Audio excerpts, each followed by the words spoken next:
दिनदर्शिका या पाठावरचा असे प्रश्न आपल्याला परीक्षेमध्ये येतात. तर हा प्रश्न काय आहे बघा. मंदाचा जन्म 8 जुलै 2007ला रविवारी झाला, तर तिचा दुसरा वाढदिवस कोणत्या वारी येईल? आता सोपं आहे बघा. म्हणजे तिचा जन्म कधी झालेला आहे?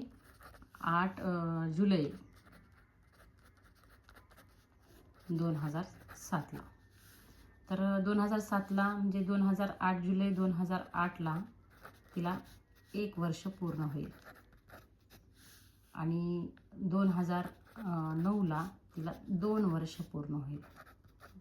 आपल्याला विचारलेलं आहे तर तिचा दुसरा वाढदिवस म्हणजे 2008ला हा तिचा पहिला वाढदिवस आणि 2009ला तिचा दुसरा वाढदिवस आहे.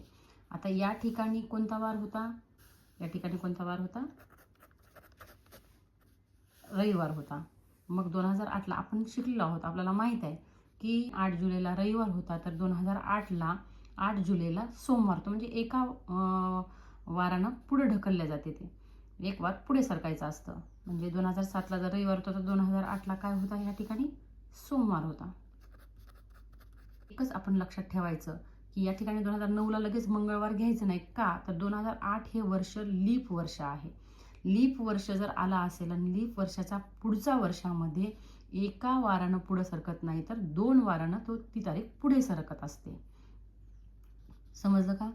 जर साधारण वर्ष असेल तर एक दिवसानं पुढे ढकलायची ती तारीख. म्हणजे आता जर रविवारी असेल तर सोमवार जायचं.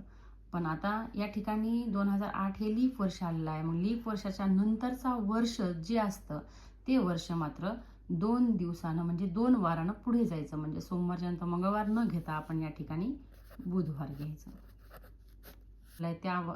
त्या तारखेला जर आपला सोमवार असेल किंवा मंगळवार असेल तर पुढच्या वर्षी आपण 1 वार पुढे जात असतो.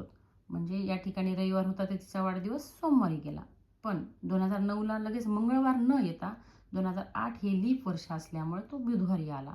म्हणून पर्याय क्रमांक 4 हे या प्रश्नातलं उत्तर येतं. तर तिचा दुसरा वाढदिवस कोणत्या वारी येईल? बुधवारी येईल.